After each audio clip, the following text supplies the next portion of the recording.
जय श्री महाकाल। अभी जो हम बता रहे हैं वो पिशाच की साधना है। जो पहली वीडियो थी वो पिशाच साधना के होने वाले लाभ, पिशाच साधना की उत्पत्ति, पिशाच साधना से किस प्रकार से आप अपने कार्य को करवा सकते हैं, ये सभी चीज़ें बातें पिछली वीडियो में बताई गई है पार्ट 1 में। ये पार्ट 2 है तो काफ़ी लंबी वीडियो हो जाता, तो इसलिए आप सभी के लिए ये पार्ट 2 बनाना पड़ा। तो अगर चैनल सब्सक्राइब नहीं किए हैं, वीडियो अच्छा लगता है तो सभी लोग सब्सक्राइब कर लीजिए, चैनल को लाइक कर दीजिए और कमेंट में छोटा सा नाम लिख दीजिए जय श्री महाकाल। तो इतना ही आग्रह है कि आशा करेंगे यही कि आप सभी सब्सक्राइब कर लेंगे। तो चलिए आज हम ब्रह्म पिशाच की साधना दे रहे हैं। कैसे करनी है ब्रह्म पिशाच की साधना? एक आपको लाल वस्त्र धारण करने हैं। आपका वस्त्र लाल होना चाहिए, आसन लाल होने चाहिए। अपने समक्ष आपको एक लाल वस्त्र बिछाने हैं। सामग्री आपको क्या चाहिए? एक मिट्टी का बर्तन लेना है, ठीक है, जिसे प्याला कहते हैं। प्याला, छोटा सा प्याला आपको लेना है। करना क्या है आपको? साधना करने से, आरंभ करने से पहले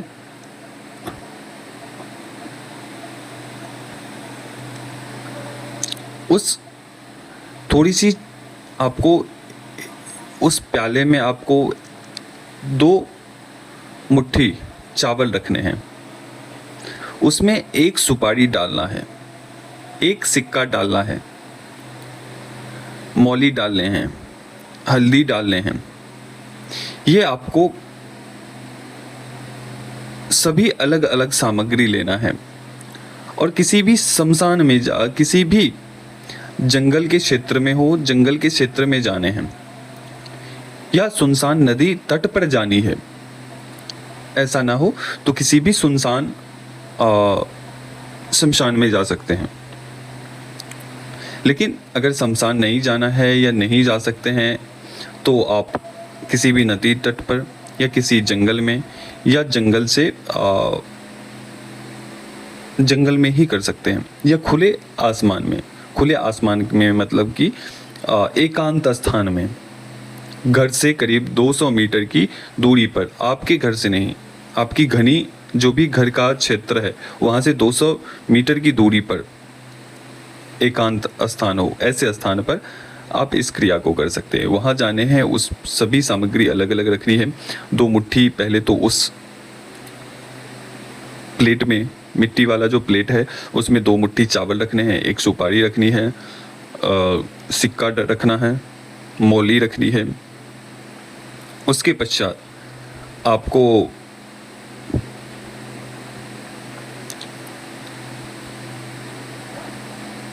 उसमें रोली डालने हैं, हल्दी डालनी है। ये सभी सामग्री उसमें डालना है।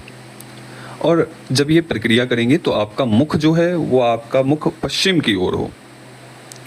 अपने साथ में थोड़ी सी शराब ले जानी है और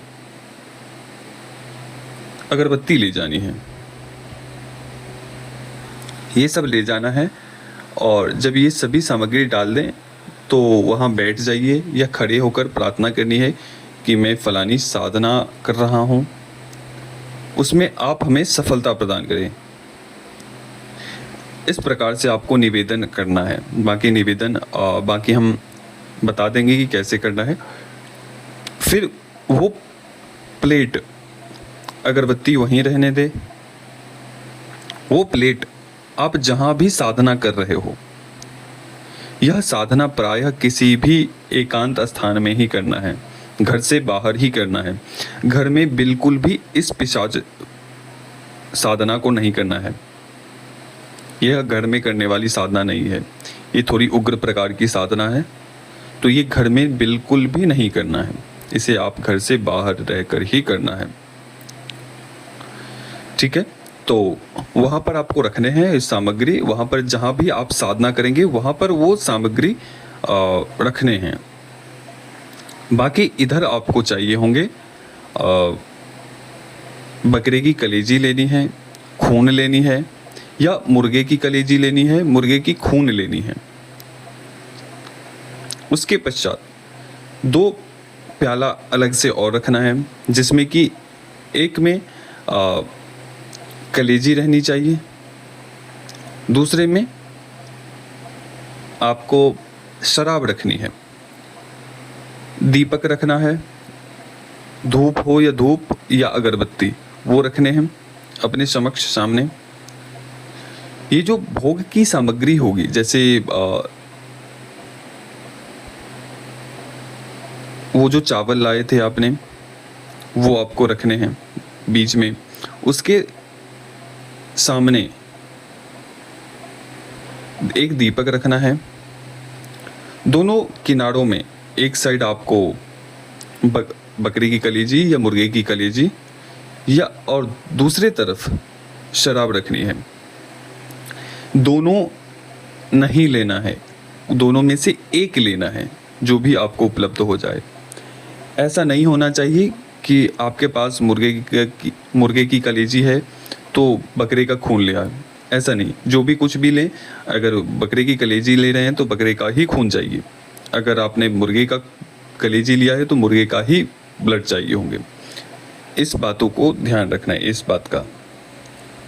तो ये सभी सामग्री आपको अपने समक्ष रखना है, और खून का जो पात्र है, ब्लड का जो पात्र है, वो अलग से अपने हाथ में रखना, मतलब ये अलग से अपने किनारे में रखना है।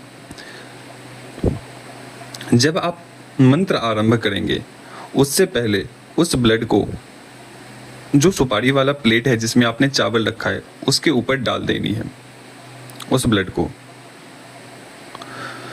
उसके पश्चात आपको जो पिशाच के मंत्र हैं उस मंत्र से पिशाच को आवाहन करना है। जो मूल मंत्र दिए गए हैं उस मंत्र का जप करना है। जैसे जैसे आपके मंत्र की ध्वनि, जैसे जैसे आपके मंत्रों में प्रबलता आती चली जाएगी, जैसे जैसे आपके मंत्रों की गति प्रबल होती चली जाएगी, मंत्र की संख्या बढ़ती चली जाएगी, वैसे वैसे शक्तियों के प्रभाव बढ़ने लगेंगे उस स्थान पर।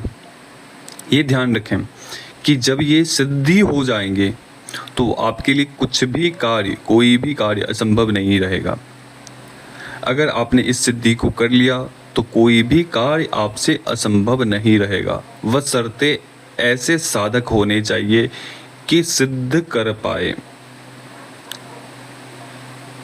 रणछोड़ साधक हमने काफी देखे हैं, तो रणछोड़ साधक नहीं होना चाहिए, ठीक है? क्योंकि साधनाएं एक ऐसा युद्ध है, एक प्रकार से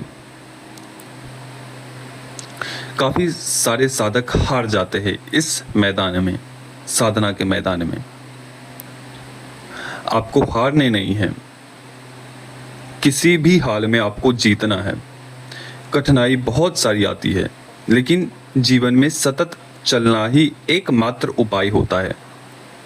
अगर चलते नहीं हो तो प्रकृति आपको किनारे कर देती है, भस्म करके किनारे कर देती है,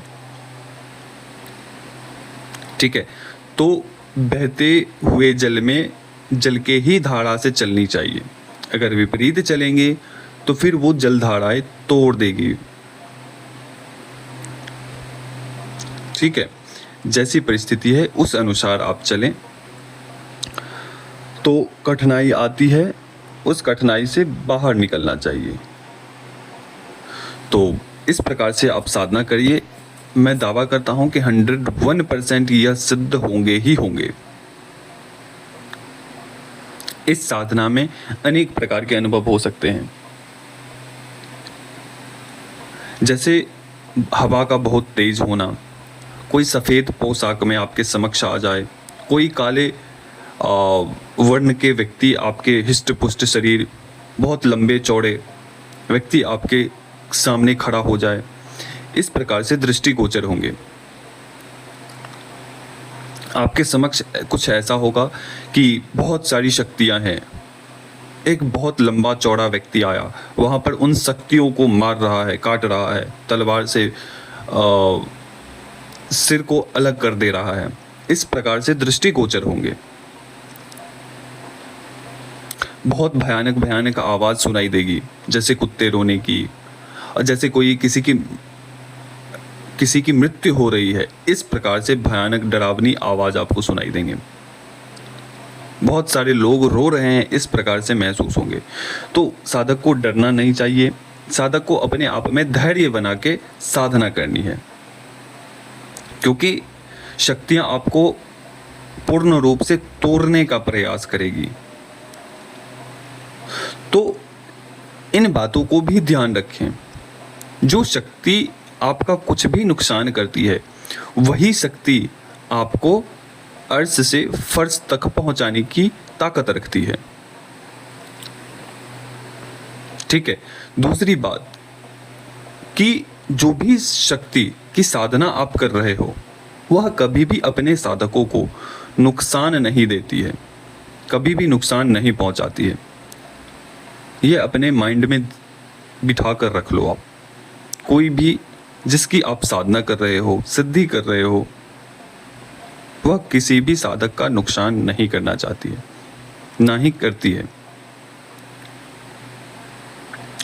कुछ समय के लिए वो परीक्षा की घड़ी होती है कि जिस साधक के पास मैं जा रहा हूं, क्या वो मेरे लिए सही होगा।